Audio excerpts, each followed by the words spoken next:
Welcome to chemistry in space YouTube channel. आज हम लोग इस चैनल के माध्यम से बोर्ड एग्जामिनेशन का वेरी इंपॉर्टेंट फिजिकल केमिस्ट्री का topic that is chemical kinetics के बारे में पढ़ेंगे। केमिकल काइनेटिक्स की बोर्ड एग्जामिनेशन का आगाज हो चुका है और समय बहुत कम है, इसलिए रैपिड कॉन्सेप्ट रिवीजन के माध्यम से हम लोग पढ़ेंगे। सबसे पहले हम लोग जानते हैं केमिकल काइनेटिक्स है क्या। केमिकल काइनेटिक्स मतलब किसी भी रिएक्शन की गति को बताता है, रेट को बताता है कि रिएक्शन आपका फर्स्ट ऑर्डर फास्ट है, मॉडरेट है या स्लो है। इस रिएक्शन के रेट को कैसे डिटरमाइन किया जाए, सारे कॉन्सेप्ट का फॉर्मूला हम लोग केमिकल काइनेटिक्स के माध्यम से सीखते हैं। यहाँ पे आपका फर्स्ट रिएक्शन दिखाया गया है कि ए का ए मोल बी की बी मोल से रिएक्ट करके सी का सी मोल प्लस डी का डी मोल आपको यहाँ पे प्रोवाइड कराता है, जिसमें कैपिटल ए और कैपिटल बी आपके रिएक्टेंट को सपोर्ट कर रहे हैं और कैपिटल सी और कैपिटल डी आपके प्रोडक्ट को सपोर्ट कर रहे हैं। तो कैपिटल ए और कैपिटल बी यहाँ पे रिएक्टेंट हैं और सी और डी आपके क्या है, प्रोडक्ट हैं। सबसे पहले हम लोग देखते हैं रेट ऑफ रिएक्शन लिखते समय जो रेट होता है इसको हम लोग स्मॉल आर से रिप्रेजेंट करते हैं। रिएक्टेंट मॉलिक्यूल की बात किया जाए तो रिएक्टेंट मॉलिक्यूल समय के साथ जो है डिक्रीज करता है, इसलिए रिएक्शन के रेट को हम लोग माइनस साइन से दिखाते हैं। प्रोडक्ट जो है समय के साथ साथ बढ़ता जाता है, जितना समय बढ़ता है प्रोडक्ट का फॉर्मेशन भी बढ़ता जाता है, इसलिए इसके रेट को हम लोग पॉजिटिव सिंबल से दिखाते हैं। इसका वीडियो हम लोग प्रीवियस वीडियो के माध्यम से ऑलरेडी डिटेल में दे सकते हैं केमिस्ट्री स्पेस यूट्यूब चैनल के माध्यम से। तो ए का ए मोल बी के बी मोल से रिएक्ट करके सी का सी मोल और डी के डी मोल प्रोवाइड कराता है। इस समय रेट ऑफ द रिएक्शन जो होगा, rate is equal to -1/a del upon del T into delta A is equal to -1/b del upon del T into delta B is equal to. यहाँ पे प्लस लगाएंगे। प्लस क्यों लगाएंगे? क्योंकि प्रोडक्ट है, इस समय के साथ आपका इंक्रीज कर रहा है, इसलिए प्रोडक्ट के रेट को हम लोग हमेशा पॉजिटिव साइन से दिखाते हैं और जो रिएक्टेंट का रेट है उसको हम लोग निगेटिव साइन से दिखाते हैं। कारण इसका है कि जो आपका प्रोडक्ट है उस समय के साथ इंक्रीज करता है और जो रिएक्टेंट है उस समय के साथ डिक्रीज करता है। मतलब कि जितना भी रिएक्टेंट आपका डिक्रीज करेगा उतना ही प्रोडक्ट आपका बढ़ेगा।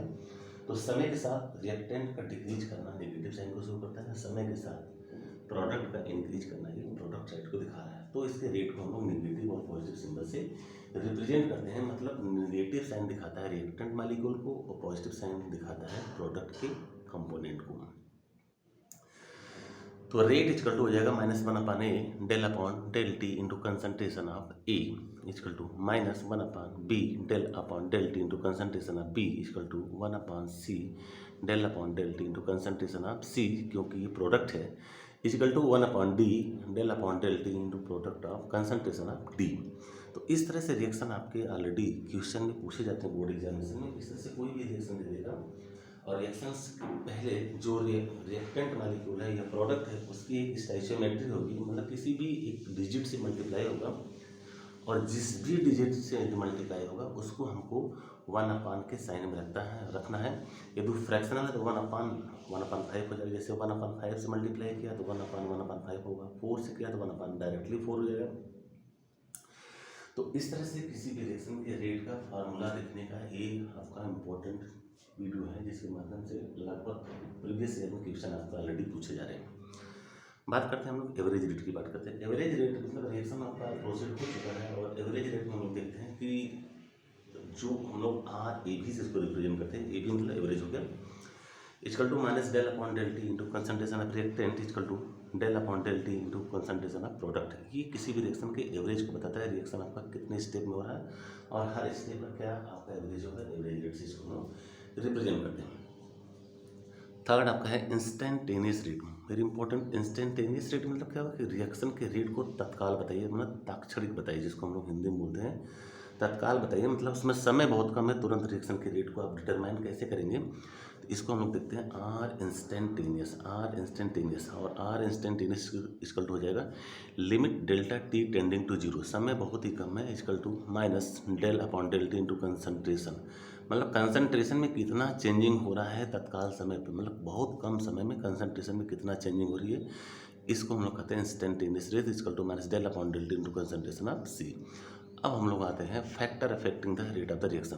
कौन कौन से ऐसे फैक्टर हैं जो रिएक्शन के रेट को अफेक्ट करते हैं। पहला इसमें है जो कंसंट्रेशन ऑफ रिएक्टेंट। जितना हम लोग कंसंट्रेशन को बढ़ाएंगे रिएक्शन का रेट आपका उतना ही बढ़ता जाएगा। मोस्ट इम्पोर्टेंट ये जो आपको 4 फैक्टर ऑलरेडी दिए गए हैं, concentration of reactant, nature of reactant, temperature and catalyst. इन चारों का किसी भी रिएक्शन के रेट पर क्या प्रभाव पड़ता है, इसको हम लोग कहते हैं factor affecting the rate of the reaction. तो सबसे पहले हम लोग देखते हैं कंसंट्रेशन ऑफ रिएक्टेंट। ये क्या करता है, increases the concentration, increases the concentration. यदि हम लोग कंसंट्रेशन को इंक्रीज करते हैं तो रिएक्शन का रेट भी आपका बढ़ता जाता है। तो अगर रिएक्शन की कंसंट्रेशन को हम लोग बढ़ाते हैं, रिएक्टेंट के कंसंट्रेशन को इंक्रीज करते हैं, तो रिएक्शन का रेट भी आपका बढ़ता जाता है। सेकेंड आपका है नेचर ऑफ रिएक्टेंट। रिएक्टेंट हमारा गैस है कि लिक्विड है कि सॉलिड है, डिपेंड करता है कि वो आपका मॉलिक्यूल का जो नेचर है वो किस नेचर में है, गैसेस फॉर्म है, लिक्विड फॉर्म है, तो सॉलिड। तो रिएक्शन के रेट की बात किया जाए तो गैसेस रिएक्शन आपका फास्ट होता है, देन लिक्विड होता है, देन सॉलिड होता है। दूसरा पॉइंट होगा, तीसरा पॉइंट क्या है, टेम्परेचर। रिएक्शन के रेट का टेम्परेचर पे बहुत ज़्यादा ही प्रभाव पड़ता है। Most of the reaction double भी हो जाते हैं, मतलब 10 डिग्री सेल्सियस टेम्परेचर बढ़ाने पे रिएक्शन का जो रेट है, बहुत से रिएक्शन में देखा जाए कि लगभग वो डबल हो चुके हैं, डबल हो जाते हैं। कि क्वेश्चन आपका जो टॉपिक है, इंपॉर्टेंट टॉपिक है, that is most of the reaction double at every 10 degree Celsius increase in the temperature. और आपका जो चौथा पॉइंट है दैट इज कैटलिस्ट। कैटलिस्ट में दो तरह के कैटलिस्ट है, एक नेगेटिव कैटलिस्ट और एक पॉजिटिव कैटलिस्ट। नेगेटिव का नाम से ही पता चल रहा है कि जो रिएक्शन के रेट को रिटार्ड कर दे, डिक्रीज कर दे, उसको हम लोग कहते हैं नेगेटिव कैटलिस्ट, और जो रिएक्शन के रेट को बढ़ा दे उसको हम लोग कहते हैं पॉजिटिव कैटलिस्ट। मोस्ट इंपॉर्टेंट चौथा आपका पॉइंट है expression of the rate constant. Most important इस पर जो न्यूमेरिकल आपके ऑलरेडी पूछे जाते हैं, expression of the rate constant. Rate constant को हम लोग कैसे रिप्रेजेंट करेंगे। अब यहाँ पे कोई भी रिएक्शन यदि आपको लिखा गया A plus B gives C plus D, तो rate is directly proportional to reactant आपका क्या है, कैपिटल ए और कैपिटल बी है। कैपिटल ए और कैपिटल बी आपके रिएक्शन के रेट हैं, रिएक्शन के रिएक्टेंट साइड है, और कैपिटल सी और कैपिटल डी आपके क्या है, प्रोडक्ट है। तो rate is directly proportional to capital A की पावर कुछ एक्सपोनेंट होगा और कैपिटल बी की पावर भी कुछ एक्सपोनेंट होगा, जो कि रिएक्शन के ऑर्डर को बताता है। रिएक्शन का ऑर्डर क्या है, एक एक्सपेरिमेंटल डाटा है, इसको हम लोग डिफरेंट मेथड से डिटरमाइन करते हैं, जबकि ये कैलकुलेटेड डाटा नहीं है। नेक्स्ट वीडियो के माध्यम से हम लोग ऑर्डर ऑफ रिएक्शन और मॉलिक्यूलरिटी के बारे में सीखेंगे। Thanks for watching.